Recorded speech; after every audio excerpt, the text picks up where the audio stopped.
The nightmare always started the same way.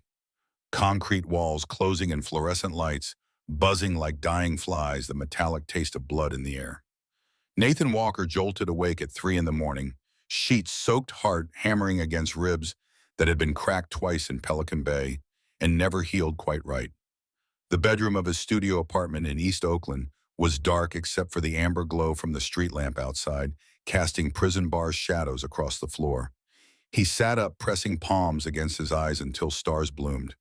27 years since that riot. 27 years since he'd held Tommy Reaper Collins, while his best friend bled out on the yard, shivved 3 times by Aryan Brotherhood soldiers who'd been hunting information. Tommy had kept his mouth shut about the witness list. Died protecting 32 brothers whose names were on an FBI informant sheet. Nathan had screamed for the guards, pressed his hands against the wounds, watched the light drain from eyes that had been bright with laughter just an hour before during their morning workout. The scar on Nathan's forearm itched. Phantom pain from the shiv that had been meant for his throat, the one Tommy had taken instead. He'd gotten the Reaper tattoo 2 weeks after his release in 2001. Death's scythe wrapped around Tommy's name and dates. The ink had faded, but the debt never would. Nathan stood joints protesting, 56 years old, body held together with scar tissue spite and the heart medication sitting on his bathroom counter next to an unopened bottle of whiskey. 15 years sober. The whiskey was a test he gave himself every morning. Look at it, remember what it cost, choose something else. He dressed in the dark, jeans, black t-shirt, the leather vest hanging by the door. The Death's Head patch on the back, the California rocker, the Oakland bottom rocker. 23 years wearing these colors. 23 years trying to make Tommy's sacrifice mean something beyond a prison yard covered in blood. The Harley Davidson sat in the building's underground garage, chrome gleaming under the security lights. A 29 Street Bob blacked out except for the chrome exhaust. Nathan had built the engine himself at Prophet Carlos's shop, every bolt torqued to exact specifications, every wire run clean. The bike was the one thing in his life that made perfect sense. Fuel goes in combustion, happens, power comes out. No moral complexity, no gray areas. He fired it up, letting it warm. The rumble filled the garage, a sound that had become more familiar than his own heartbeat. Tuesday morning, 8:15. He was late for the weekly breakfast run with the brothers, a tradition Ironside had started 5 years back to keep everyone connected outside of club business. Pancakes at Millie's Diner on International Boulevard. Bad coffee, worse jokes, and the kind of silence between men who'd been through enough that words became optional. Nathan rolled out onto 96th Avenue, threading through morning traffic. The flatlands of Oakland spread out around him, a grid of houses that had seen better decades, corner stores, with bars on the windows, churches that doubled as community centers. This was his territory, not claimed through violence like the old days, but earned through showing up. The club ran toy drives at Christmas, helped single mothers change their oil, showed up at funerals for kids who'd been shot in crossfire. Small things, quiet things, the kind of redemption that didn't make headlines. The light at 73rd Avenue and East 14th Street caught him. Nathan pulled up next to a gray Chevy Impala, maybe 2003 primer, gray rust eating the wheel wells. Expired tags, the kind of car you drove when you were trying not to be noticed. He glanced over out of habit. Years in prison taught you to be aware of your surroundings, to catalog threats before they materialized. The driver was white 30s, unshaven, the hollow-eyed look of a tweaker coming down hard. Hands gripping the steering wheel too tight. Jaw working on gum, or maybe meth mouth, the constant grinding Nathan had seen 1,000 times. But it was the back seat that made his blood freeze. A child, 6, maybe 7 years old, Hispanic girl, dark hair, wearing what looked like a school uniform, or maybe just a regular dress. Pink shoes with Velcro straps. She was pressed against the rear passenger window, small hands flat against the glass. And in those hands, visible for maybe 3 seconds, was a piece of notebook paper with words written in crayon. Help me. I'm Lily. He took me. Call 911. A heart drawn at the bottom in red crayon. Their eyes met. Brown eyes huge in a small face, tracks of dried tears on her cheeks. Terror and desperate hope warring in an expression no child should ever have to wear. Nathan felt something crack open in his chest, old scars tearing fresh. He saw Sarah. His daughter at 6 years old, gap-toothed, smile, pink dress, with butterflies running across the playground at Prescott Elementary while Nathan watched from his truck on supervised visitation. The year after his release, when she'd been afraid of him, this stranger with tattoos and a prison record who claimed to be her father. The year it had taken to rebuild trust, 1 hour at a time. The girl in the Impala was pressing the note harder against the window, lips moving. Please, that's what she was saying. Please see me. Please help me. Please don't look away like everyone else. Nathan's jaw tightened. He gave the smallest nod. A promise without words, the only kind that mattered. The light turned green. The Impala's driver didn't look at Nathan, just punched the accelerator, and the car lurched forward with a wheeze of dying transmission. Nathan watched it go, burning the license plate into his memory. 7ATK9, California plates, heading west on 73rd toward the industrial district. His hand was already pulling out his phone. 911 on speed dial, a habit from the old days when you needed law enforcement fast and couldn't wait for operators to connect you. A woman's voice, professional, detached dispatch. What's your emergency? Nathan kept his voice level, the same tone he'd used talking down violent drunks in the clubhouse parking lot. This is Nathan Walker. I'm at 73rd and East 14th in Oakland. Gray Chevy Impala, California plate, 7 Alpha Tango Kilo 9, heading west on 73rd. Male driver, 30s, white. Child in the back seat, female 6 or 7, Hispanic. She's holding a sign that says, "Help me, I'm Lily. He took me. Call 911." The dispatcher's voice sharpened. "Sir, can you follow the vehicle? I'm on a motorcycle. I can try, but you need units rolling now. This is a kidnapping in progress." "Sir, we need to verify." Nathan's control slipped. "There's nothing to verify. I saw the goddamn note. A child is asking for help. Get units to 73rd Avenue between here and the Bay. Check the industrial park's abandoned buildings. Move." He hung up before she could ask for more information, before she could tell him to stay on the line, before the bureaucracy could slow down what needed to happen immediately. Nathan twisted the throttle and the Harley surged forward, weaving through traffic, but the Impala had already disappeared into the maze of Oakland's warehouse district. He cruised 73rd for 10 minutes, checking side streets, parking lots, anywhere a car could hide. Nothing. The Impala had vanished like it had never existed, taking a little girl named Lily with it. Nathan pulled over at a 7-Eleven, cut the engine, and made another call. Ironside answered on the second ring. His voice was gravel, decades of cigarettes and hard living. "Ghost, you're late. Wrench ate your pancakes. I need to call a meeting. Now, you sound like someone died." Nathan stared at his hands, seeing them covered in Tommy's blood again. "Worse, I saw a kidnapped kid. OPD's going to slow walk it. We need to move." Silence on the other end. "Then get to the clubhouse. I'll make calls." The line went dead. Nathan sat there for 30 seconds, letting the adrenaline bleed off enough that he could ride without doing something stupid.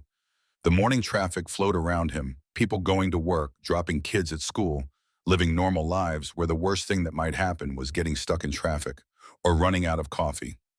None of them had seen what he'd seen. None of them were carrying the weight of brown eyes and a small face the shape of the word please on silent lips. The clubhouse on Foothill Boulevard was a squat concrete building that had started life as a tire shop in the 60s. The Hells Angels Oakland chapter had bought it in 1978, reinforced the walls, added security cameras, and turned it into a fortress that had survived 2 gang wars, 3 police raids, and the gentrification that was slowly eating the rest of East Oakland. Nathan pulled into the lot at 9:30. A dozen bikes were already there. Word had spread fast the way it always did when Ironside made calls. Brotherhood wasn't just a word stitched on patches. It was a network built over decades, relationships forged in prison yards and hospital rooms, the kind of bonds that didn't break when things got hard. The main room smelled like it always did. Motor oil, cigarette smoke, old leather, and the ghost of 1,000 beers. Photos covered the walls. Sonny Barger in the 70s, the founder of the Oakland chapter, grinning next to his chopper. Memorial photos of fallen brothers, black ribbons, and dates that marked the cost of the life. Group shots from Run's charity events, funerals. And in the center of the wall, added 5 years ago, a photo of Tommy Collins. Young, maybe 25, leaning against his bike with that cocky smile that had gotten him in trouble more times than Nathan could count. The plaque underneath read Thomas Reaper, Collins, 1973 to 1998. He kept the faith. Ironside sat at the head of the long table, a cigarette burning in the ashtray beside him. Thomas Murphy had been president of the Oakland chapter for 18 years, survived 12 years in Folsom, and buried more friends than most men made in a lifetime. 62 years old gray threaded through his beard, deep lines carved into his face like erosion on ancient stone. His eyes were blue ice, the kind of cold that came from seeing too much and feeling too little. Prophet Carlos was there, the vice president. Carlos Delgado, 48, built like a tank, tattoos covering arms, thick with muscle, earned in Marine Corps PT, and maintained through manual labor at his auto shop. He'd done 2 tours in Desert Storm, came back with a Purple Heart and PTSD that manifested as rage when triggered. His daughter, Elena, had been 9 years old when a drunk driver took her life 12 years ago. Carlos had nearly beaten the man to death in the courthouse before bailiffs pulled him off. The club had been his salvation, the only thing that kept him from eating his service pistol. Wrench sat next to Carlos, coffee mug in hand. Michael Patterson, 53, road captain, skinny as a rail, despite eating like a teenager, fingers always stained with grease from the shop he ran with his cousin. Former getaway driver for a crew that robbed banks in the 90s before he'd gotten smart and quit while he still had freedom. He'd learned to work on bikes in county lockup, turned it into a legitimate business, became the guy everyone called when their ride made a noise it shouldn't. And at the far end of the table, Vincent Bones Russo, 63 years old, 40 years wearing the patch, the longest-serving member in the room. Vietnam veteran, 2 tours in country, the kind of man who didn't talk about what he'd seen because talking didn't help. Bones was the sergeant-at-arms responsible for security discipline, enforcing the club's rules. He was also the voice of caution, the one who'd seen enough disasters to know when the club was about to step in something that couldn't be scraped off. Nathan stood at the opposite end of the table from Ironside, feeling the weight of their attention. This was how it worked. You called a meeting, you stated your case, the brothers decided. Democracy built on leather and chrome. He pulled out his phone, set it on the table. 8:45 this morning. Red light at 73rd and East 14th. Gray Impala pulls up next to me. I look over, there's a kid in the back seat. 6 years old, maybe 7. Hispanic girl, pink shoes. She's got a piece of paper pressed against the window. Nathan paused, the image burned into his retinas. The note said, "Help me, I'm Lily. He took me, call 911. Drew a heart at the bottom. She was begging me to see her. Carlos's hands clenched into fists on the table. Where's the car gone? Lost it in the warehouse district. I called OPD, gave them the plate, the location, everything. Dispatcher said they'd send units. That was 45 minutes ago." Ironside lit a new cigarette from the dying ember of the old one, and Nathan met his eyes. "And I know how this goes, Tom. Budget cuts, understaffed, 2 detectives for 300 active cases. This kid's from the flatlands, probably undocumented family. She's not a priority. By the time they get around to actually looking, she could be in Nevada or dead in a drainage ditch." Bones spoke for the first time, his voice quiet. "What are you asking for, Ghost?" "I'm asking us to find her. Use the network. We've got brothers at every truck stop, every repair shop, every place a car passes through in the East Bay. Someone's seen that Impala. Someone knows where it went." Bones leaned back, arms crossed. "And when we find it, what then? We're not cops. We're not vigilantes. We're a motorcycle club trying to stay out of federal prison. Then we call OPD and tell them exactly where to look." Nathan's voice hardened. "But we don't wait for them to get their shit together while a kid suffers." Wrench tapped the table. "Ghost right.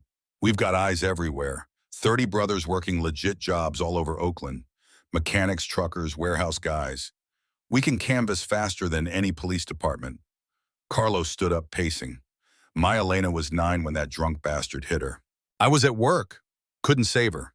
Couldn't do shit except show up at the morgue and identify her body." His voice broke. "If I can stop another father from going through that, from another mother burying her child, then I'm in. Whatever it takes." Ironside studied the ember of his cigarette. The room fell silent except for the hum of the vending machine in the corner and the distant sound of traffic on Foothill Boulevard. Nathan waited. This was Ironside's call. He'd seen the president make decisions that saved the club and decisions that almost destroyed it. He'd watched Ironside bury his own son Marcus dead, and at 23 from an overdose, the same son Ironside had rescued from a gang kidnapping when the boy was 8.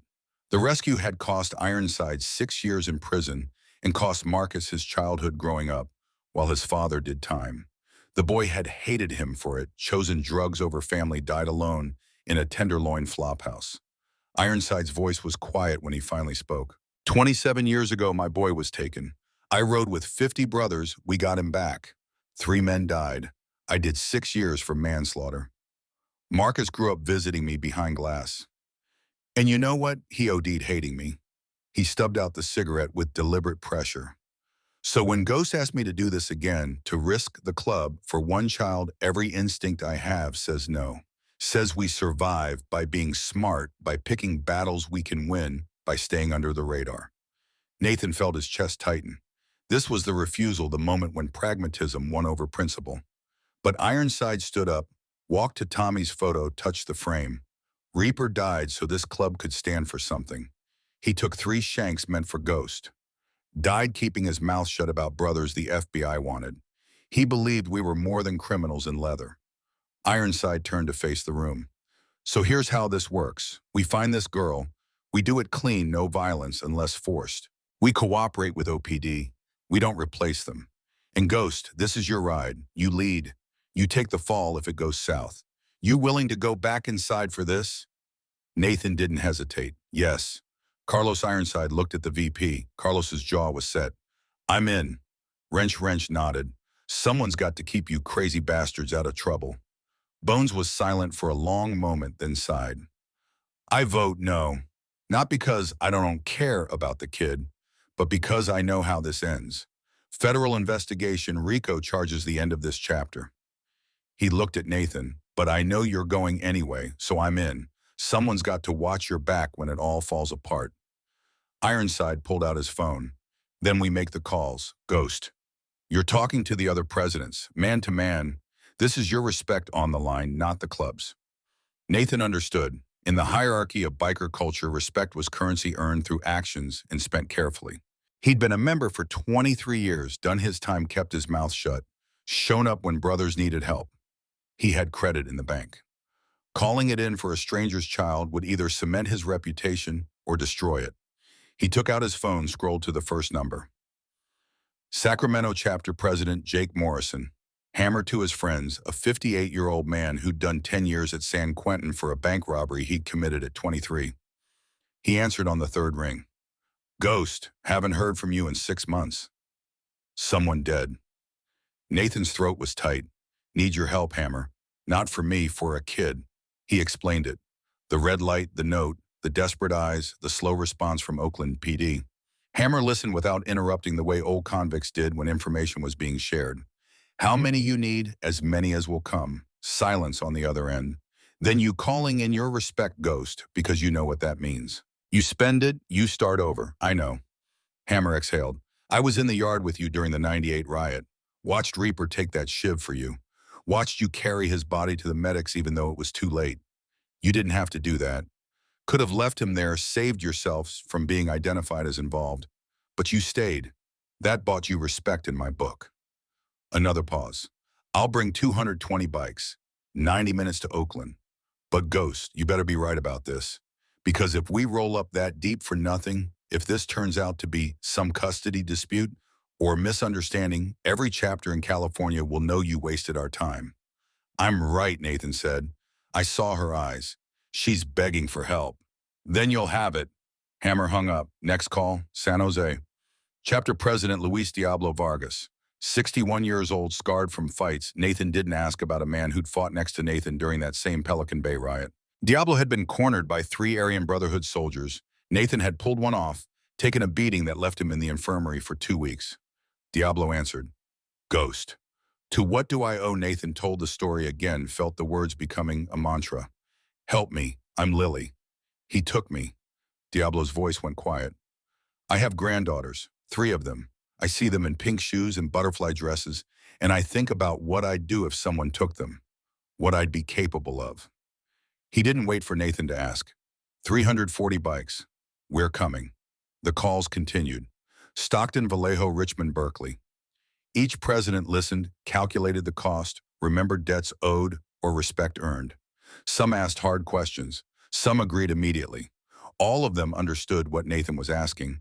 Drop everything, ride to Oakland, risk arrest or worse for a child none of them had ever met. By noon, the count was in. 2,400 bikes committed. From Modesto, Fresno, Merced in the Central Valley. From Santa Cruz and Monterey on the coast. From every chapter in the Bay Area and beyond. An army of men who wore the same patch and lived by the same code.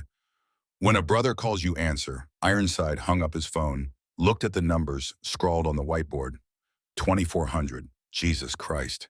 He rubbed his face. Last time we had this many brothers in one place was Altamont in '69. That ended with 4 people dead and the club's reputation in the toilet. This ends with a kid going home, Carlos said. Or all of us going to prison, Bones countered. FBI's been watching this chapter for 6 months. Wiretap surveillance. They're building a RICO case. We mobilize this many bodies, we give them exactly what they want. Evidence of organized criminal activity. Ironside lit another cigarette. Then we better make sure it's worth it. Nathan was already moving. I need tech support. Traffic cameras, DMV records, anything that tracks that Impala. Wrench stood. I've got a guy. Former hacker, does IT security, now owes me a favor. He can access city camera feeds, run the partial plate through DMV databases. If that car's registered in California, we'll find it. Carlos grabbed his leather jacket. I'm going to the mother. If this is a kidnapping, there's a family somewhere losing their minds. They need to know someone's looking. How do you find them? Bones asked. Nathan pulled up his phone. OPD would have taken a missing persons report. I'll call my contact at the department, get a name and address. His contact was Detective Sarah Brennan, a 15-year veteran who'd worked with the club on a few cases where information from the street proved more valuable than official channels. He dialed, got voicemail. Sarah, it's Nathan Walker. I witnessed a possible kidnapping this morning. Gray Impala plate 7ATK9 child in back seat with a note. I called it in to dispatch, but I'm not hearing any Amber Alert. Can you check on this? I need to know if there's a missing persons report, family contact info. Call me back. The clubhouse door opened and 3 more brothers walked in. Jackie O'Brien, Angel Torres, and Marcus Lee, local Oakland members who'd gotten word from Ironside's text. They looked at the whiteboard, at the numbers, at the faces around the table. Jackie spoke first. What do you need? Nathan felt something shift in his chest. This was why he'd stayed. Not for the parties or the reputation or the freedom of the road. For this moment when men who owed him nothing showed up because he'd asked. We need to canvass the industrial district. Warehouses, auto shops, abandoned buildings. Gray Impala partial plate 7AT9. Driver's white male 30s, tweaker look. Child in the back seat. Hispanic female 6 or 7 pink shoes. Her name's Lily. Marcus pulled out his phone. I'll hit up my cousin. He runs a tow truck company, knows every body shop and chop shop in the East Bay. If someone's hiding a car, he'll hear about it. Angel nodded. I'll check the motels along the 880 corridor. Places that rent by the hour, don't ask questions. Perfect spot to hole up. The operation was forming organically, each brother finding their role without being told. This was the other side of the club that mainstream society never saw. Not the violence or the drugs or the criminal enterprise. The organizational capacity, the network of skills and contacts, the ability to mobilize resources faster than any government agency. Nathan's phone buzzed. Text from Wrench's contact, the hacker. Got DMV hit. Gray 2003 Chevy Impala plate, 7ATK947, registered to Derek Kane, 34, address in San Leandro. 2 priors, domestic violence possession. Works at Morrison Auto Parts, or did 6 months ago before termination for showing up drunk. Nathan read it aloud. Morrison Auto Parts. That's the old warehouse on 73rd near Elmhurst. Been abandoned for 5 years. Wrench was already pulling up Google Maps on the clubhouse computer. Morrison's is right where you lost visual on the Impala. He's probably holed up there. Got keys from when he worked there. Carlos slammed his fist on the table. Then what are we waiting for? Bones held up a hand. We're waiting for confirmation. For all we know, Kane's at home in San Leandro. The kid's fine, and we're about to kick down the wrong door. Nathan's phone rang. Detective Brennan, he answered. Sarah, her voice was tight. Got your message. There is a missing persons report. Lily Chen, 6 years old, reported missing Sunday evening by her mother, Maria Chen. Last seen at Prescott Elementary Playground. Primary suspect is Derek Kane, the stepfather. Restraining order was filed 2 weeks ago. Kane has a history of DV. Brennan paused. OPD's been working this for 72 hours, Nathan. We've got 2 detectives on it, limited resources. An Amber Alert was submitted, but it's still pending verification. 72 hours, Nathan said. That kid's been missing 3 days, and you're still verifying budget cuts. Understaffing, we're doing what we can. It's not enough. Where does Maria Chen live? Nathan, don't do anything stupid. Where does she live? Brennan sighed. 96th Avenue near the Coliseum BART station. Apartment 2B.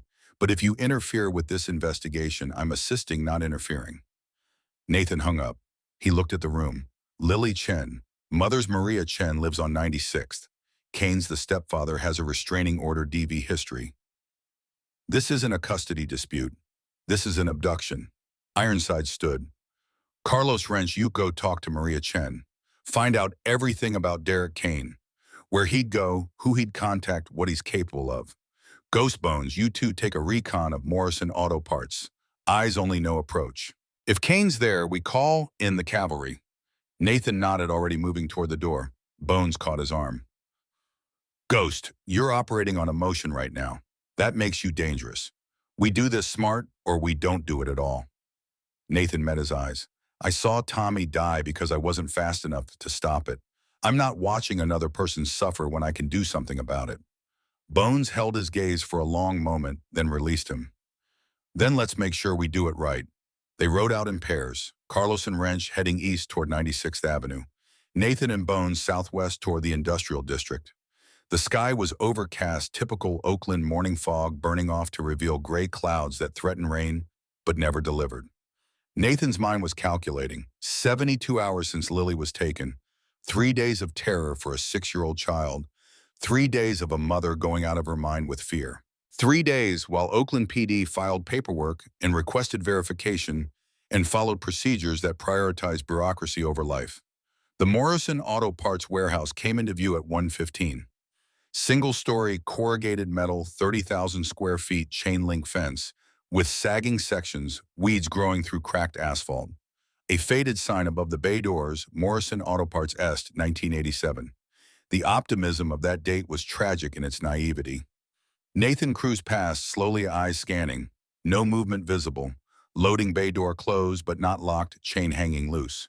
And parked near the north corner, partially hidden behind a dumpster, a gray Chevy Impala. Bones pulled up beside him 2 blocks away. That's the car. Nathan killed his engine, pulled out binoculars. The Impala's hood was still warm, heat shimmer visible in the cold air. Recent arrival last hour or so, someone's inside, Bones said quietly. Question is, do we call OPD now or wait for backup? Nathan thought about Lily pressed against that window, brown eyes begging for help. How long would OPD take to assemble a response team? An hour, 2. How long would Kane wait before panicking and running again? We wait, Nathan decided. Maintain visual call in the brothers. When we have numbers, we call OPD and create a situation they can't ignore. Bones nodded slowly. You're betting everything on this. Your freedom, the club's reputation, 2,400 brothers' respect. You sure she's in there? Nathan thought about the note. Help me. I'm Lily. He took me. Thought about the heart drawn at the bottom, the way only a child still believed in the power of love to save them. I'm sure. They set up watch from a rooftop across the street, an abandoned office building with stairs that hadn't been maintained since the 90s. From 4 stories up, they had clear sight lines to the warehouse, the Impala, all the exits. Nathan's phone buzzes. Text from Ironside, Sacramento rolling. ETA 60 minutes. Another buzz. San Jose en route, 90 minutes out. The text kept coming. Stockton, Vallejo, Richmond. Brothers leaving work telling bosses they had emergencies, climbing on bikes and pointing them toward Oakland. The largest mobilization of Hell's Angels in Northern California history, all for a 6-year-old girl none of them had ever met. Nathan's phone rang. Carlos, we're with Maria Chen. His voice cracked.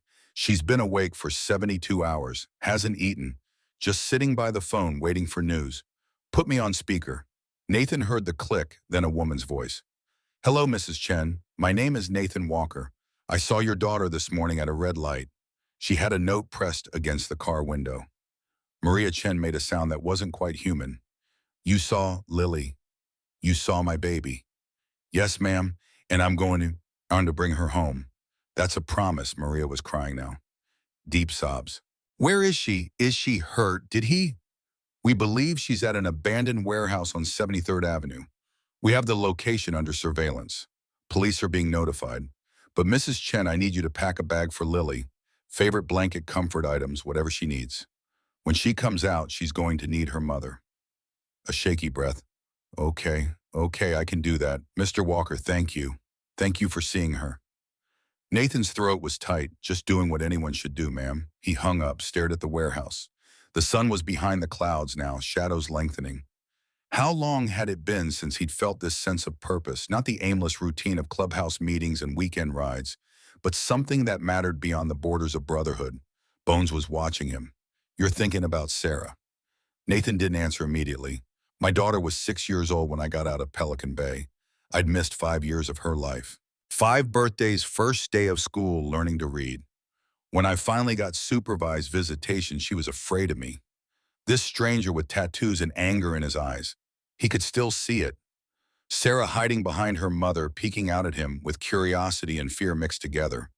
It had taken a year of showing up every Saturday, of proving he wasn't the man the prison system had tried to make him, before she'd climbed into his lap and said, "You're my daddy." Bones lit a cigarette. But you earned her back. Took time, but you did it. Nathan watched the warehouse. Every kid deserves someone who won't quit on them.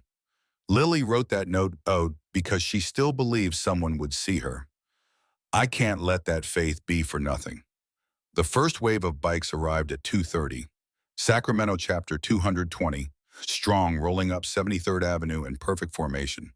They parked in grids along the side streets, cutting engines, dismounting in disciplined silence. Hammer Morrison walked over to Nathan and Bones' position, taking the stairs 2 at a time despite being 58. Show me. Nathan handed him the binoculars. Graham Paula North Corner, Derek Kane's inside the warehouse with Lily Chen. Hammer studied the building. Exits, loading bay, front personnel door, on the east side fire escape, on the west that probably doesn't work. We've got all sight lines covered from this position. San Jose arrived at 250, 340 bikes. Then Stockton, Vallejo, Richmond, in succession. By 3:30, the industrial district was filled with chrome and leather, 2,400 bikers, standing in formation around a single warehouse. Not chanting, not revving engines, standing in absolute silence, arms crossed, waiting. News helicopters appeared overhead at 3:45. Channel 2457, all the local stations scrambling to cover what their traffic cameras had picked up. An unprecedented gathering of motorcycle clubs in Oakland, all focused on one abandoned building. Nathan's phone rang. Captain Marcus Rodriguez, Oakland PD, Mr. Walker. This is Captain Rodriguez. We're receiving reports of a large gathering of Hell's Angels in the industrial district. What's your intention here? Nathan kept his voice level.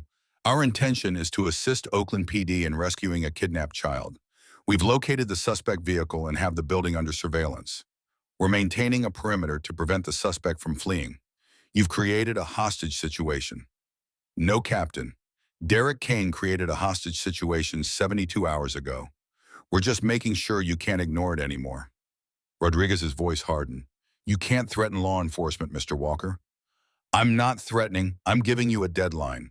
You have 30 minutes to bring Lily Chen out of that warehouse safe and unharmed. After that, the cameras. Nathan gestured to the news helicopters, are going to start asking why a motorcycle club found a kidnapped child while Oakland PD filed paperwork. There was a long silence. Then Detective Brennan is en route. SWAT is assembling. Do not approach that building. Any violation and I'm arresting everyone. Understood, Captain. But your clock's ticking. Nathan hung up. Around him, the brothers waited. Old men and young men, veterans and convicts, mechanics and truck drivers. United by a patch on their backs and a code that said, when someone needs help, you show up. Inside the warehouse, Derek Kane stared out through a gap in the boarded windows and felt his sanity cracking like ice under pressure. The street outside was filled with motorcycles. Hundreds of them. Maybe thousands. All pointing toward this building. All waiting. His hands shook as he pulled out his phone, dialed his brother Dennis in Hayward. They found me. There's fucking hundreds of bikers outside. Dennis's voice was harsh. What did you do, Derek? I took Lily. I just wanted Maria back. You kidnapped a kid, you idiot. Turn yourself in. They'll kill me in prison. Child abductors don't last. Then you should have thought of that before you grabbed her. Derek, this is on you. Deal with it. Dennis hung up. Derek looked at Lily sitting in the corner where he'd left her. Small, silent, clutching that stupid unicorn backpack. He'd searched her at the motel, found the note. Knew she'd shown it to someone. Knew this was the result. His father's voice echoed in his head. You're weak, just like your mother. Can't even do crime right. Jackson Kane had been Oakland PD for 20 years before alcohol and rage got him fired. Had spent Derek's childhood teaching him that weakness was sin, that pain built character, that love was a lie women told to trap you. Derek had spent 34 years trying to prove him wrong, trying to be different, better. And now he was standing in an abandoned warehouse with a kidnapped child surrounded by an army of bikers, knowing there was no way out except handcuffs or a body bag. Lily spoke for the first time in 3 days. Her voice was small but clear. The man with blue eyes. He's coming, isn't he? Derek didn't answer, just stared at the sea of leather and chrome outside, wondering how it had come to this. Nathan's phone rang at 4:15. Unknown number, he answered. This is Nathan, a man's voice shaking. This is Derek Kane. I need to talk about surrendering. Nathan's pulse didn't change. He'd been expecting this call since the first bike rolled up. Men like Derek Kane operated on fear and self-preservation. Surround them with enough pressure, and they cracked. Derek, my name is Nathan Walker. I saw Lily this morning at a red light. You brought them here. Derek's voice was accusatory, desperate. All these people, the cameras, you did this? No. You did this when you took a 6-year-old from her mother. I'm just the one who decided to stop you. I want immunity. In writing, I want Nathan cut him off with a voice like granite. You're going to prison, Derek. That's not negotiable. What you get to choose is how you leave that building, in handcuffs or on a stretcher. The line went silent, except for Derek's ragged breathing. You know what Pelican Bay is, Nathan continued. I spent 8 years there, watched men get killed for owing $20. Child abductors. They last maybe 6 months before someone makes an example. You'll spend every minute in protective custody, 23 hours in a cell the size of a bathroom. That's not living, that's dying slow. Derek made a sound halfway between a laugh and a sob. So what's my choice, die fast or die slow? Your choice is whether Lily remembers you as the monster who terrified her or the man who let her go home. You can't undo what you've done, but you can stop making it worse. Nathan could hear movement on the other end, pacing maybe, the sound of someone falling apart. My father beat me every day, Derek said. Told me I was worthless. Told me I'd never be anything. I swore I'd be different. And then I look at Lily and I see the fear in her eyes, and I realize I'm exactly like him. Then don't die like him. Be better, let her go. They'll kill me in there. The inmates, they'll, maybe, probably, but at least you'll die knowing you did one decent thing. You gave a little girl her life back. Silence stretched for 30 seconds. Nathan waited. This was the moment.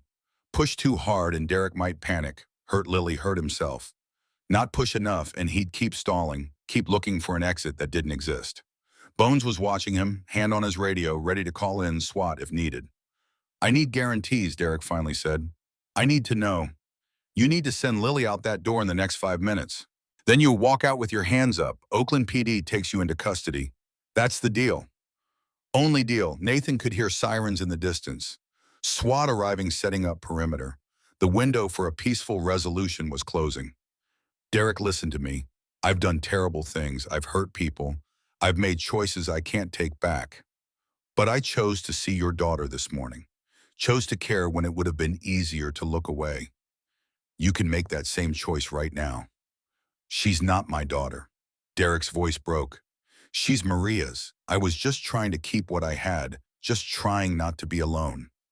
Nathan thought about Tommy Collins bleeding out on concrete, about Sarah at 6 years old afraid of her own father, about all the ways men broke and all the ways they tried to put themselves back together with the wrong pieces.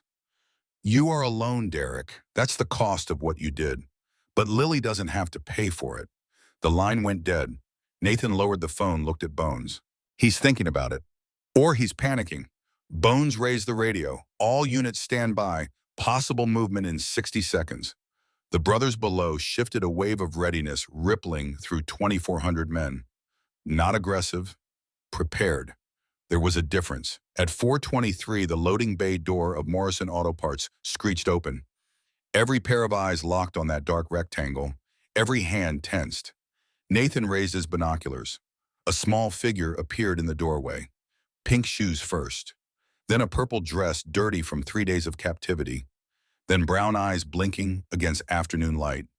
Lily Chen stood there clutching her unicorn backpack, looking at an ocean of motorcycles and men in leather. She was 6 years old and weighed maybe 50 pounds, and she'd survived hell by writing a note in crayon. Nathan's radio crackled. "That's her!" Prophet Carlos's voice was thick. "That's the girl." Below, Maria Chen broke through the police line. She'd arrived 20 minutes ago with Carlos, and Wrench had been held back by uniformed officers following protocol. But there was no protocol for this moment. No procedure that could stop a mother from reaching her daughter. Maria ran across broken asphalt, stumbling, catching herself running harder. Her voice carried across the industrial park. "Lily mi estrelita." Lily's head snapped toward the sound. She dropped the backpack and ran, small legs pumping, pink shoes flashing. They collided in the middle of the loading bay lot, Maria falling to her knees, Lily crashing into her arms. The sound Maria made wasn't quite human. Relief and anguish, and 3 days of terror, releasing all at once. She wrapped her daughter in her arms and rocked her and sobbed words in Spanish that Nathan couldn't hear but understood completely.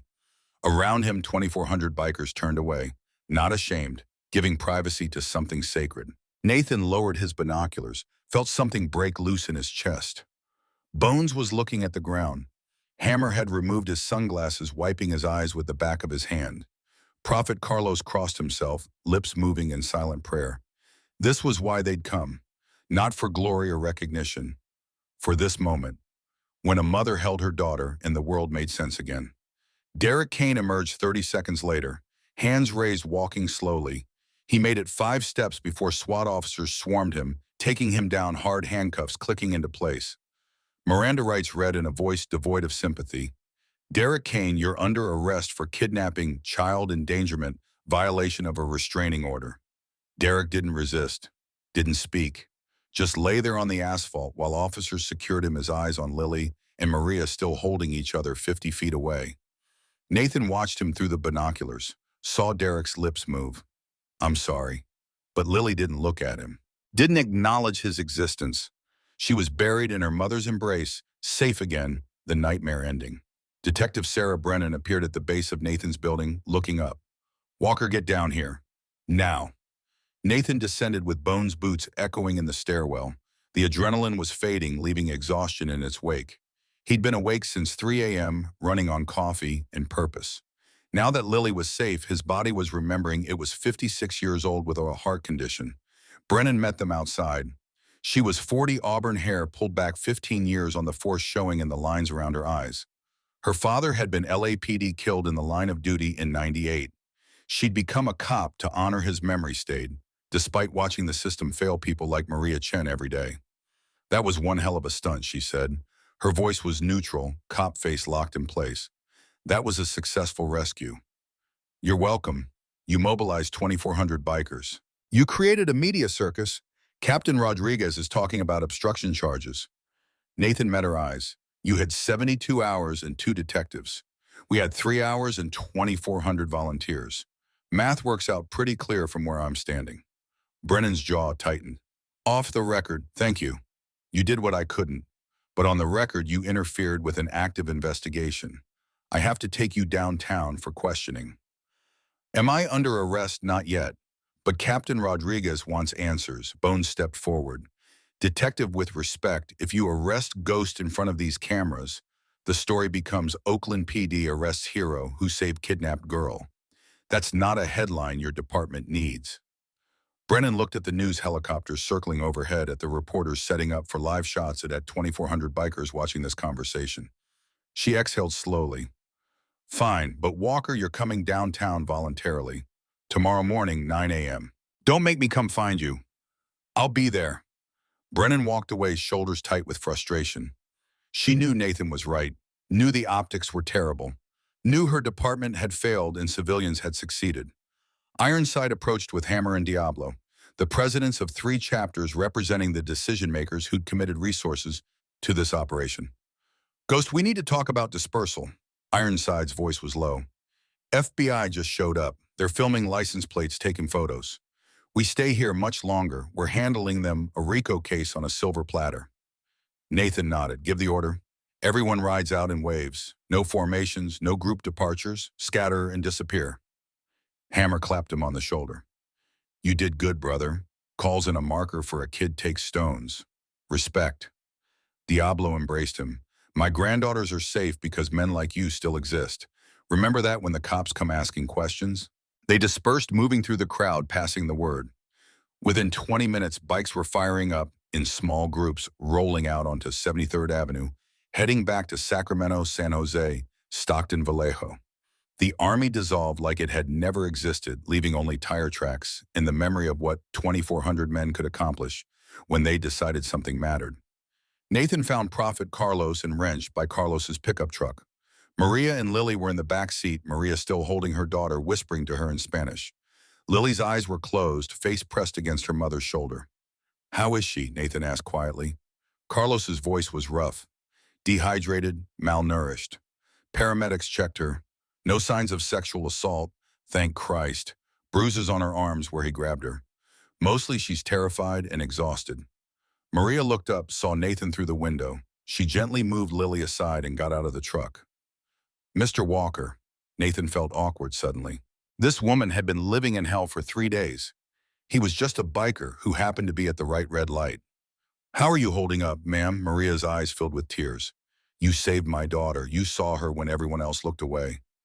How do I thank you for that? You don't. You just take care of her. Get her home, get her safe. That's all the thanks I need. Maria reached into her purse, pulled out an envelope. I don't have much, but... No, Nathan held up his hand. This isn't business. This is what anyone should do. But you're not anyone. Maria's voice strengthened. You're someone who kept his promise. You told me you'd bring her home. You did. She pressed the envelope into his hand. Nathan didn't open it, just held it, feeling the weight of gratitude and obligation mixing together. Mrs. Chen, your daughter, wrote a note asking for help. She saved herself. I just answered the call. Lily stirred in the truck, opened her eyes. She saw Nathan through the window and something changed in her face. The fear faded.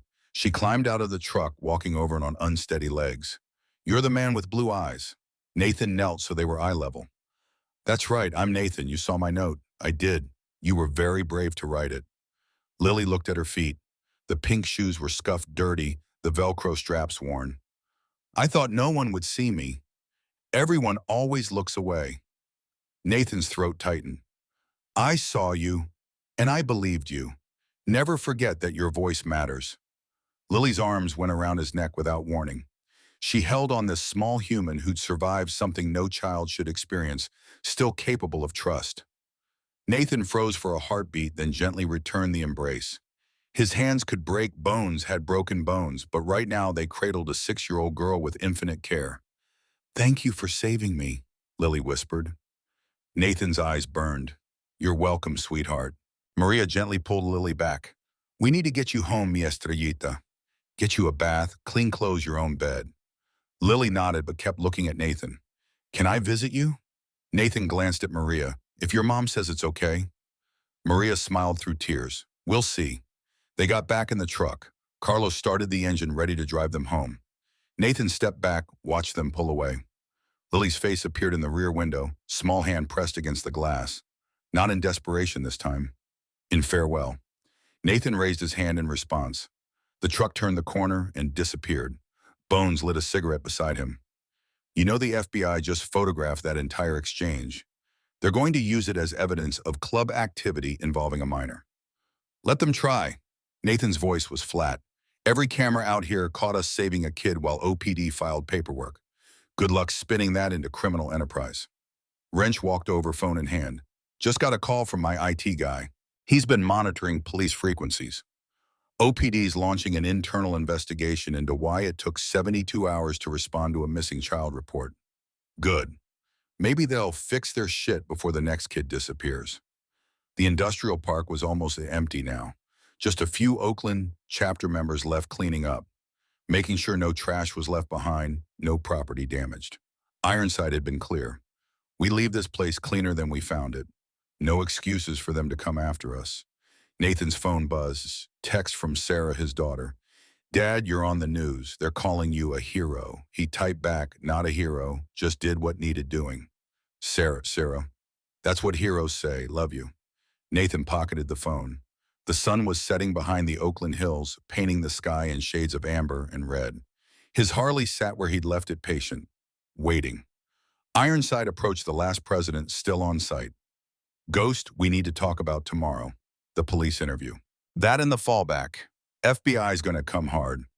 RICO investigation, organized crime statutes, everything they've got. We mobilized 2,400 bodies for a single operation. That's conspiracy in their eyes. Nathan had expected this. You gambled the club on saving Lily. I gambled that public opinion would protect us. Ironside lit a cigarette. Turns out I was right. Mayor's office already called Rodriguez. Told him to bury any investigation into today's events. Too politically toxic. We're heroes now instead of criminals. Nathan felt the weight of that word again. Hero. It sat wrong like a shirt that didn't fit. We're not heroes, Tom. We're just men who saw a kid in trouble. Ironside smiled grimly. Welcome to public relations. Sometimes the story matters more than the truth. What about Derek Kane held at Santa Rita Jail? No bail. Protective custody because word's already spread about what he did. He'll be dead within 6 months if they put him in general population. Nathan thought about Derek's voice on the phone. Broken, desperate, destroyed by his own choices. I almost feel sorry for him. Don't. Ironside's voice went cold. He terrorized a 6-year-old for 3 days. He made his choices. Now he lives with the consequences. Or dies with them. Either way, Ironside dropped his cigarette, crushed it under his boot. You did good today, Ghost. Tommy would be proud. Nathan looked at the warehouse where it had happened. The loading bay door still open. The police tape being strung up. The evidence markers where Derek had been arrested. Tommy died believing people could change. That one choice could matter. He was right. Ironside's hand gripped Nathan's shoulder. You proved it today. They rode back to the clubhouse as twilight deepened. The streets of Oakland were alive with evening traffic, people heading home from work, families going to dinner, the normal rhythm of city life. None of them knew what had happened here. None of them would remember tomorrow. But Lily Chen would remember, Maria would remember, and 2,400 brothers would carry this day forward, proof that the patch they wore meant something beyond rebellion and outlaws. The clubhouse was full when they arrived. Brothers who'd ridden from Sacramento, San Jose, Stockton. They'd regrouped here instead of going straight home, needing to decompress to process what they'd been part of. Nathan walked in and the room went quiet. Then Hammer started clapping. Slow at first, then others joined. Within seconds, the entire clubhouse was applauding. Not cheering, not celebrating, acknowledging what had been done. Nathan held up his hand for silence. Today wasn't about me. It was about 2,400 brothers answering a call. It was about showing up when someone needed help. That's what the patch means. That's what we stand for. Hammer raised a beer. To Lily Chen, may she never remember the fear, only the rescue. To Lily, the room echoed. They drank. Nathan didn't. 15 years sober and not about to break it now. He grabbed a Coke from the fridge, found a quiet corner, let the exhaustion finally catch up. Prophet Carlos sat down beside him. You okay? Nathan considered the question. Physically, no. His back hurt, his knees ached, and his heart medication was overdue. Emotionally, he was somewhere between numb and overwhelmed. I keep seeing her face at the red light, the way she looked at me. Carlos nodded. Elena looked at me like that. The day before the accident, she wanted me to come to her school play. I said I had to work. She said, please, Daddy, you never come. And I still said no. His voice broke. The next day she was gone, and I never got to tell her I was sorry. Nathan didn't have words for that kind of pain, just sat with Carlos in silence, two men carrying grief that didn't fade with time. Wrench approached with a laptop. Got something you need to see. Channel 7 just posted their coverage. He turned the screen toward them. A news anchor, professional makeup, serious expression. In an unprecedented display of community solidarity, over 2,000 members of the Hells Angels Motorcycle Club converged on Oakland today to assist in the rescue of 6-year-old Lily Chen, who had been missing for 72 hours. The bikers, led by Oakland chapter member Nathan Walker, located the suspect vehicle and maintained a perimeter until police could make an arrest. Derek Kane, 34, is now in custody facing kidnapping and child endangerment charges. The footage cut to Maria and Lily's reunion. Maria falling to her knees, Lily running into her arms. The sound Maria made. The way Lily held on. Nathan looked away. That moment wasn't for public consumption. That was sacred. The anchor continued.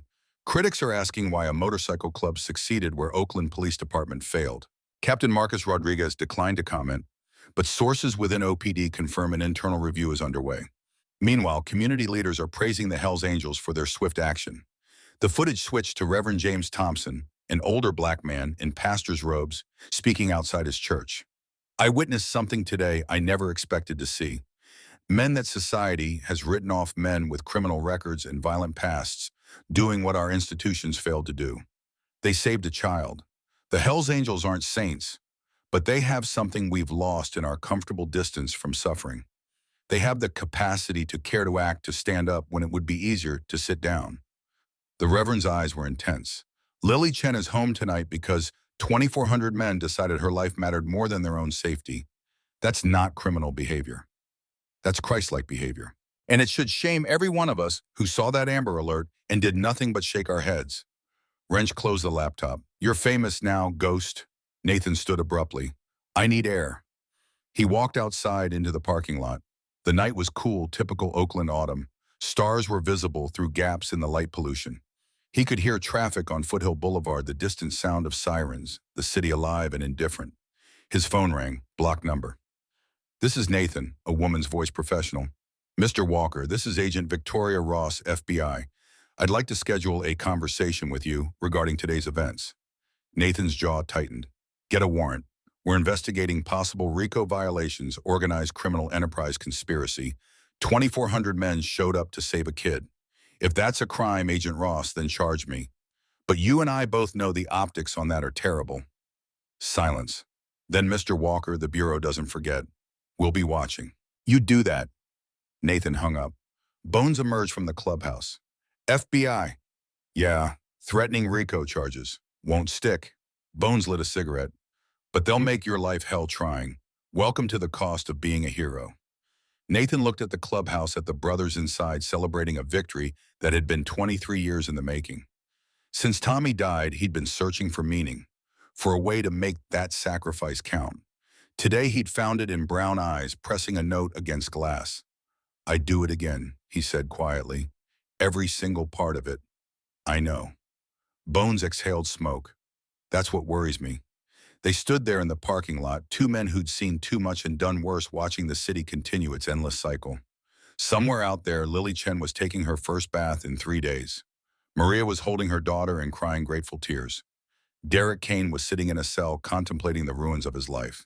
And Nathan Walker was standing under Oakland stars, feeling the weight of Tommy's death finally begin to lift. Not redemption, not yet, but the first payment on a debt 27 years overdue. Wednesday morning arrived with fog thick enough to drown in. Nathan woke at 6 without an alarm, the habit of prison years never quite leaving. His back protested when he sat up, vertebrae grinding like old machinery. The heart medication sat on the nightstand next to a glass of water. He swallowed the pill, chased it with water that tasted like Oakland pipes, and stared at the wall. Tommy's photo hung there. Not the memorial one from the clubhouse, but a candid shot from '96. Tommy and Nathan leaning against their bikes outside some desert bar in Nevada, both grinning like idiots, both too young to know what was coming. Nathan had kept it private, something that belonged to him alone. Today he had to face Captain Rodriguez. Tomorrow, probably the FBI. Next week, maybe federal indictments. The machinery of justice grinding toward him with the inevitability of tide. His phone showed 17 missed calls, 32 texts, news outlets requesting interviews, a literary agent asking about book rights, someone from Hollywood wanting to option his story. Nathan deleted them all without reading past the first line. One text mattered. Sarah, his daughter, Dad, I'm proud of you. The kids keep asking when they can meet the girl you saved. He typed back, maybe never. She's been through enough without being a show pony for your family. Sarah, fair point. Still proud. Love you. Nathan showered dressed in his cleanest jeans and a button-down shirt that he kept for court appearances and funerals. No leather vest today, no colors, just Nathan Walker, ex-con approaching 60, trying to explain why he'd mobilize an army. The Oakland Police Department's downtown headquarters was a concrete fortress built in the 70s when brutalist architecture seemed like a good idea. Nathan parked his truck 3 blocks away, walked through morning commuters rushing to BART stations and coffee shops. Nobody recognized him.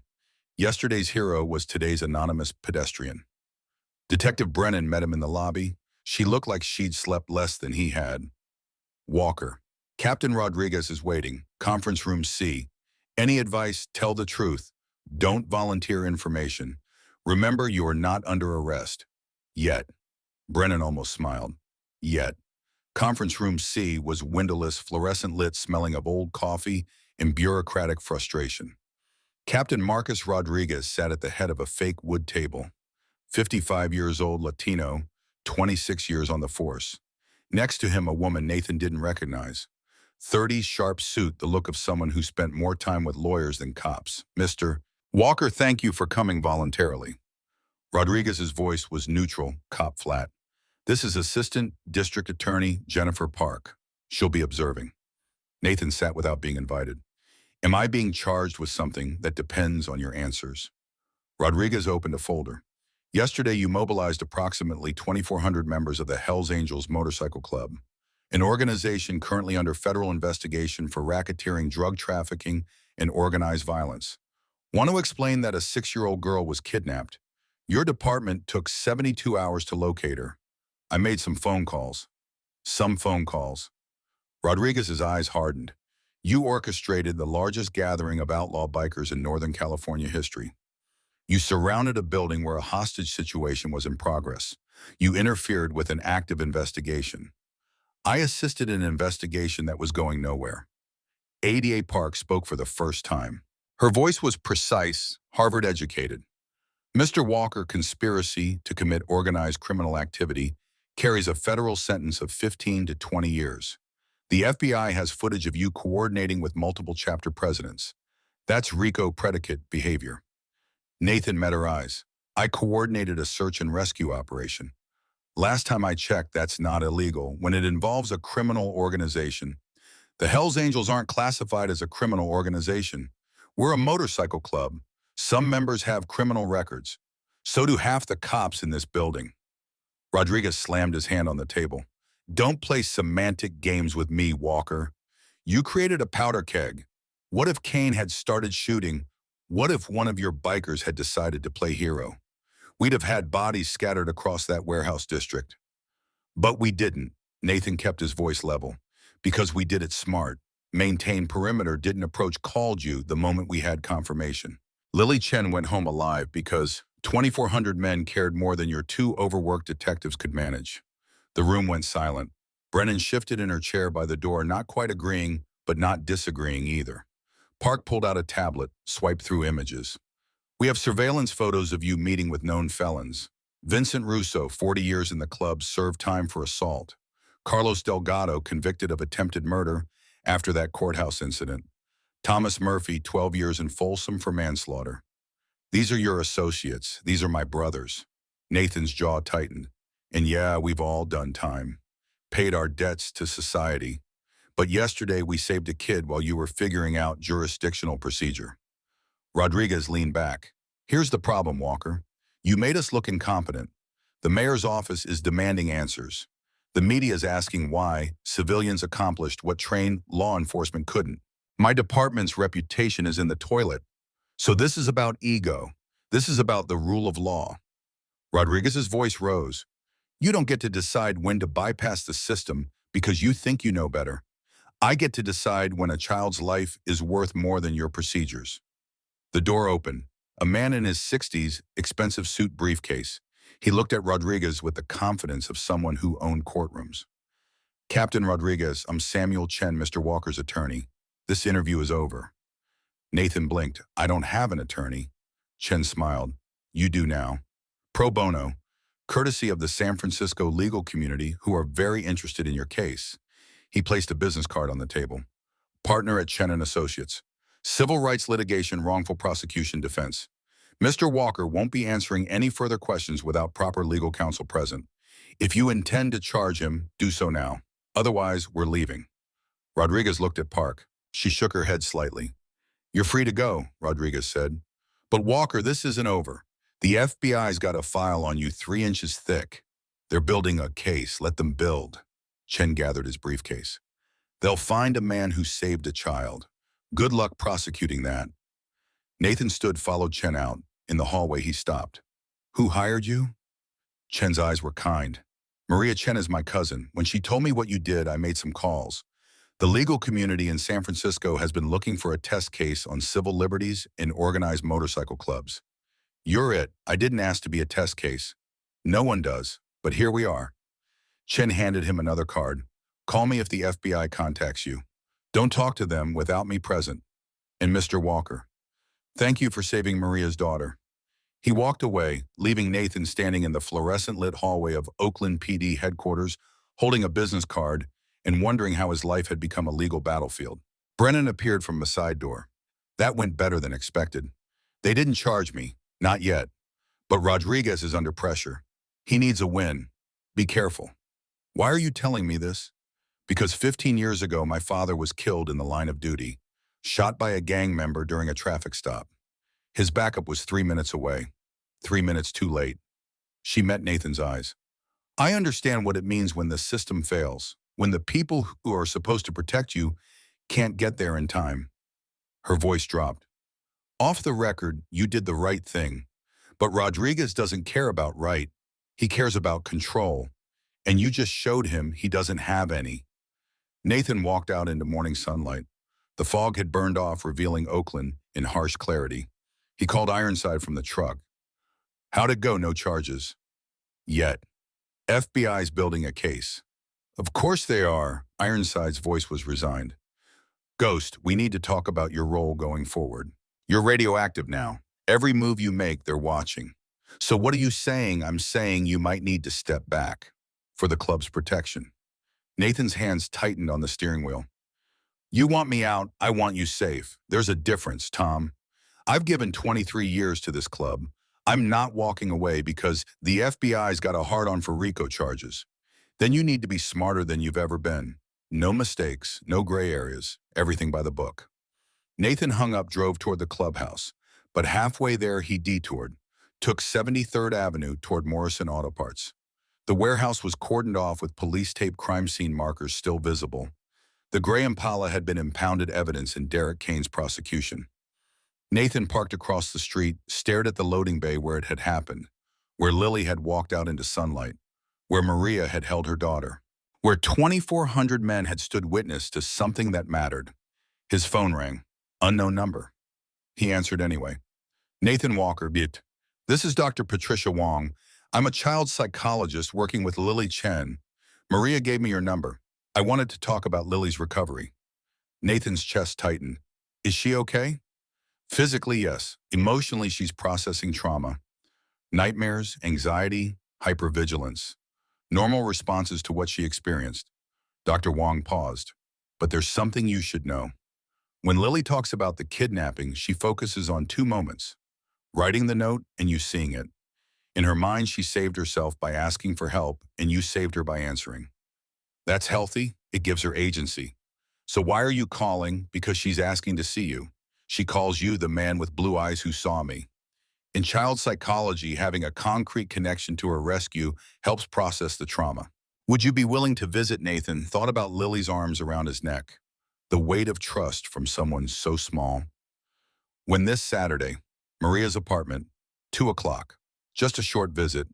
Let Lily see you're real, not just a memory. I'll be there. Thank you, Mr. Walker. You have no idea how much this means to her recovery. The call ended. Nathan sat in his truck watching crime scene tape flutter in the breeze and felt the weight of responsibility settle deeper. Thursday brought the media storm. The San Francisco Chronicle ran a front-page feature, The Angels Who Saved Lily Inside the Brotherhood, written by Melissa Chen, a 35-year-old investigative journalist who'd spent 3 days interviewing club members Maria, even Dr. Wong. Nathan read it at the clubhouse, surrounded by brothers passing around copies. The article was fair, detailed his criminal record, Tommy's death, the 8 years in Pelican Bay. But it also explored why men like him chose to act when institutions failed. Quoted Reverend Thompson's sermon about Christ-like behavior. Included Maria's testimony about watching her daughter disappear into terror and return because strangers cared. One quote stood out attributed to Nathan during the interview he didn't remember giving: "Redemption isn't erasing your past, it's choosing your future. I made terrible choices, but that morning I chose to see a child who needed help. That's the only choice that matters now." Wrench looked up from his copy. "Did you actually say that, must have? It's in print." Prophet Carlos grinned. "Ghost the philosopher. Never thought I'd see the day." The article's impact was immediate. By noon, the clubhouse phone was ringing constantly. News shows requesting interviews. Speaking invitations from community organizations. A publisher offering 6 figures for a book deal. Ironside fielded the calls declining everything. We're not becoming a media circus. This was about Lily, not publicity, but the publicity found them anyway. Friday morning, Oakland City Council announced a commendation ceremony. Saturday evening, the mayor would present the Hells Angels Oakland chapter with a community service award. Ironside threw the invitation on the table. "They want us to mathali their trained SEALs. Show up, smile for cameras, prove Oakland values community cooperation." Bones crushed his cigarette. "It's a trap. We show up, we legitimize their failures. We don't show up, we're ungrateful outlaws who won't play nice." Nathan picked up the invitation. "Or we show up and tell the truth, that we shouldn't have been necessary, that their system failed and needs fixing." Ironside considered this. "You want to give a speech, I want to make sure Lily's story matters beyond one rescue, that the next kid doesn't have to wait 72 hours for someone to care." "Do it. But Ghost, you're speaking for the club. Choose your words carefully." Saturday arrived faster than Nathan wanted. He spent the morning at his apartment writing and rewriting words on a legal pad. Public speaking wasn't his strength. Prison yard negotiations, yes. Facing down hostile cops, sure. But standing at a podium in front of cameras and politicians made his hands sweat. At 1:30, he drove to Maria's apartment on 96th Avenue. The building was better than some, worse than others. 3 stories of stucco and security bars, kids playing in the courtyard, grandmothers watching from balconies. Maria answered on the first knock. She looked better than Wednesday. Sleep had softened the lines around her eyes, though the trauma lingered underneath. "Mr. Walker, thank you for coming." Nathan followed her inside. The apartment was small but clean. Photos of Lily everywhere, school pictures, Halloween costumes, a professional portrait from last Christmas. Dr. Wong was there, a Chinese-American woman in her 40s with kind eyes and a notebook. And sitting on the couch clutching a stuffed teddy bear was Lily. She wore a butterfly shirt and jeans. Her hair was pulled back in a ponytail. The pink shoes were gone, replaced by sneakers. But her eyes were the same, brown and huge and carrying weight no 6-year-old should bear. "Hi, Lily." She looked up, recognition dawning. "You came. I promised I would." Lily stood, walked over slowly. "Can I ask you something?" "Of course. Why did you see me at the red light?" Everyone else looked away. Nathan knelt so they were eye level. "Because you were brave enough to ask for help. And I was lucky enough to be there to answer." "Were you scared?" The question caught him off guard. He thought about answering with comfortable lies. But Lily deserved truth. "Yes, I was scared I wouldn't find you in time. Scared that something bad would happen. But being scared doesn't mean you don't act. It means you act anyway." Lily processed this. "Derek said I was bad, that it was my fault." Nathan's jaw tightened. "Derek was wrong. Nothing that happened was your fault. You were a kid who needed help. That's never bad." Dr. Wong spoke up. "Lily, do you remember what we talked about? About how sometimes adults make terrible choices and children pay the price?" Lily nodded. "Mr. Walker made a good choice. He chose to help you. That's the opposite of what Derek did." Lily looked at Nathan. "Can I show you something?" She ran to her room, came back with a piece of construction paper, a crayon drawing, a little girl in pink shoes standing next to a tall man on a motorcycle, both smiling. Above them, written in careful first-grade letters, "Thank you for saving me." Nathan's vision blurred. "This is beautiful. You can keep it. If you want, I'd be honored." Lily hesitated, then stepped forward and hugged him. Quick, tentative, but real. When she pulled back, some of the weight had lifted from her eyes. They talked for 30 minutes. Lily showed him her room, her toys, her collection of butterfly drawings. Maria served coffee and cookies. Dr. Wong observed, taking notes, monitoring the interaction. When Nathan stood to leave, Lily grabbed his hand. "Will I see you again? If your mom says it's okay, yes," Maria smiled. "You're always welcome here, Mr. Walker."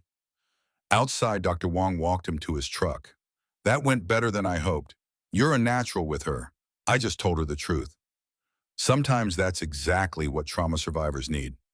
Dr. Wong paused. "Can I ask you something personal?" Nathan waited. "Do you have children?" "A daughter, Sarah. She's 32 now, has 2 kids of her own." "Were you in her life growing up?" Nathan looked at the apartment building at the window where Lily stood watching him leave. "I missed 5 years. Prison. When I got out, she was 6, same age as Lily. Afraid of me. But you earned her back. It took time, showing up every week, proving I wasn't the monster the system said I was." Dr. Wong nodded. "Then you understand what Lily needs. Someone who shows up. Someone who doesn't disappear." "I'm not disappearing." "Good. Because right now you're part of her healing. Don't underestimate how much that matters." Nathan drove to City Hall for the 7 p.m. ceremony. The building was lit up, cameras everywhere, crowd gathering on the steps. He met Ironside prophet Carlos Wrench Bones in the parking garage, all wearing their colors. The leather vest, the death's head patch, the California rocker. A silent statement: we're not hiding who we are. The ceremony was in the main council chamber, packed with media, community leaders, curious citizens. Mayor Linda Harrison stood at the podium, 58 years old, 3 terms in office, skilled at political theater. "Tonight we honor extraordinary citizens who embodied the best of Oakland. When institutional systems failed, when bureaucracy moved too slowly, these men acted." The Hells Angels Motorcycle Club mobilized 2,400 members to rescue 6-year-old Lily Chen from a kidnapping situation. Their swift action saved a life and reminded us that heroism comes in many forms. Applause, cameras flashing. Nathan felt sick. I'd like to invite Nathan Walker and Thomas Murphy to accept this commendation on behalf of their organization. Nathan and Ironside walked to the podium. The mayor handed them a framed certificate and posed for photos. Then she stepped back, gesturing to the microphone. "Would you like to say a few words?" Nathan looked at the crowd, found Maria and Lily in the 3rd row. Lily was holding her mother's hand, watching him with those eyes that had changed everything. He stepped to the microphone. "Thank you, Mayor Harrison, for this recognition. But I want to be clear about something. We shouldn't have been necessary." The room went quiet. Lily Chen was missing for 72 hours before Oakland PD located her. Not because your officers don't care, but because they're understaffed, underfunded, drowning in cases. 2 detectives for 300 missing persons reports. That's not a system designed to succeed. Mayor Harrison's smile tightened. "We mobilized 2,400 men because we could. Because we had resources, contacts, and nothing to lose. But what about the next Lily? The next kid who disappears while waiting for verification, for proper procedures, for systems to catch up?" Nathan's voice hardened. "Fix your department. Fund missing persons units properly. Prioritize children over bureaucracy. Because if you're relying on outlaw bikers to do your job, something is fundamentally broken." He stepped back. The room was silent for 5 seconds. Then applause started. Scattered at first, then building. Not from the politicians, from the citizens, the parents, the people who understood what he was saying. Mayor Harrison recovered quickly. "Thank you for that passionate reminder of our responsibilities. This administration is committed to reviewing and improving our public safety systems." The ceremony ended. Nathan and Ironside walked out into cool October air. "That was either brilliant or career suicide," Ironside said. "Don't care which," it needed saying. His phone buzzed. Text from Sarah: "Dad, you just told off the mayor on live TV. I'm dying. Also, I love you." Another text. "Detective Brennan, you just made Rodriguez's shit list permanent." Worth it, though. Sunday morning, Nathan woke to his phone ringing. Blocked number. "Walker, Agent Ross, FBI. We need to schedule that conversation. Get a warrant. Mr. Walker, we can do this easy or hard." "Then do it hard. I've got nothing to hide and a lawyer who loves federal overreach cases." He hung up. 20 seconds later, Ironside called. "FBI just served me with a subpoena. Grand jury investigation into organized criminal enterprise. They're going after the club. Nathan's stomach dropped. Because of Lily. Because we gave them ammunition. 2,400 bikers coordinated Operation Chain of Command. Everything they need for Rico. When's the grand jury? 3 weeks. Ironside's voice was grim. Ghost, you might want to think about stepping back, taking a break from the club, for your own protection. Running makes me look guilty. Staying makes you a target. Nathan stared at Tommy's photo on his wall. What would you do? Brother Tommy's ghost didn't answer. But Nathan knew anyway. Tommy had died keeping his mouth shut about brothers the FBI wanted. Had taken 3 shanks protecting the club. I'm not running, then lawyer up, because they're coming for all of us. The call ended. Nathan dressed, rode to the clubhouse. Sunday morning, only a few brothers there. The atmosphere had changed from Wednesday's celebration. Now it was tense, waiting for the hammer to fall. Wrench looked up from his coffee. You see the news? Nathan shook his head. Channel 7's running a series. The real Hells Angels heroes or criminals. They're interviewing former prosecutors, victims of biker violence, building a case that we're a gang hiding behind charity work. So it begins. Bones walked in with a newspaper. Gets better. Derek Kane's attorney is claiming that we intimidated his client into surrendering. Says the 2,400 bikers constituted a lynch mob. That's bullshit. Of course it is. But it muddies the water. Makes us look like vigilantes instead of rescuers. Prophet Carlos slammed his fist on the table. We saved a kid. How is that being twisted into a crime because we're convenient targets? Nathan sat down heavily. The system failed, we succeeded, and now they need to tear us down to protect their reputation. Ironside emerged from his office. Just got off the phone with our attorney. The grand jury's looking at conspiracy charges for every president who sent brothers to Oakland. They're going after the entire network. How many people? 32. Chapter presidents plus leadership here. Ironside looked at Nathan. And you? As the initiating party, you're the key witness. They'll offer you immunity to testify against the club. Nathan's blood went cold. I'd never, I know. But they'll try. Pressure, threats, promises. Classic federal playbook. What do? We fight. Ironside's voice was steel. Every president, every member, we stand together. No one flips. No one testifies. We beat this like we've beaten everything else. The clubhouse door opened. Maria Chen walked in holding Lily's hand. The room froze. Civilians didn't just walk into the clubhouse, especially not women and children. But Maria stood there, chin up, defiant. I need to talk to Nathan Walker. Nathan stood. Mrs. Chen, and what are you doing here? Saving you. Like you saved my daughter. She pulled out a folder, handed it to him.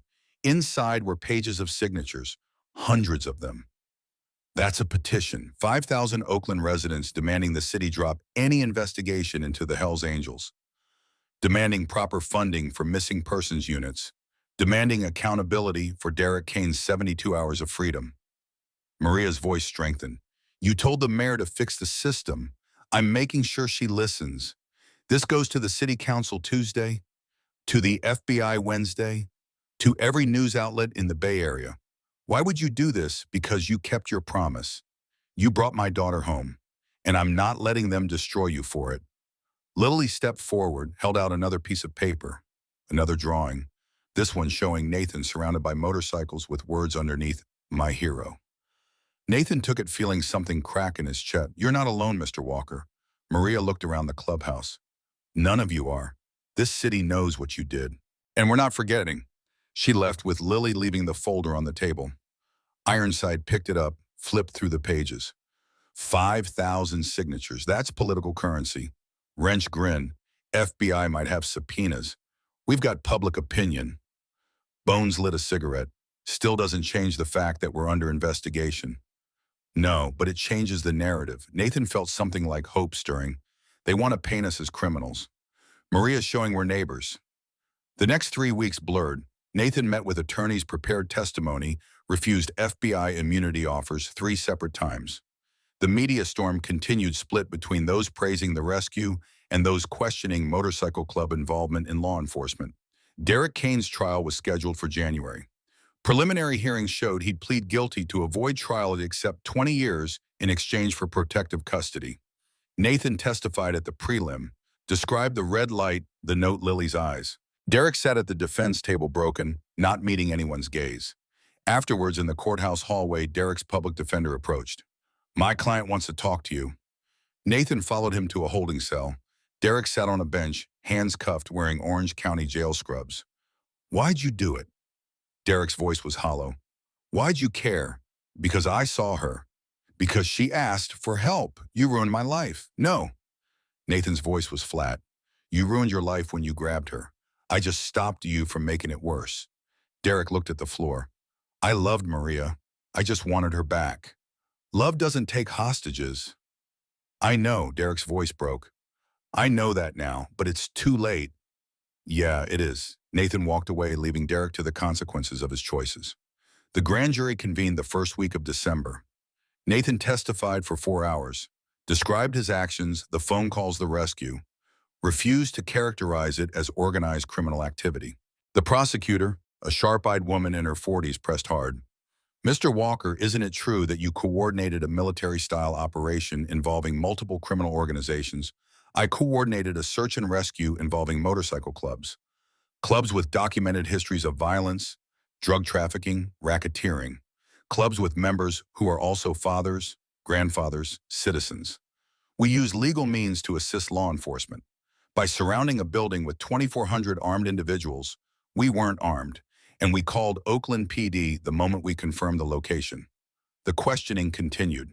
Nathan stuck to facts, refused to be baited. Outside the courthouse, Ironside waited with Prophet Carlos and Wrench. "How'd it go?" "They've got nothing."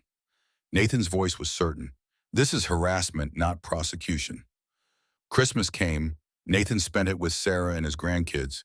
They asked about Lily. He showed them the drawings she'd sent. 3 more since that first visit.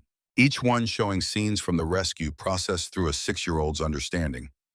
Sarah hugged him. "Dad, I'm proud of who you've become. I'm just trying to earn what Tommy paid for.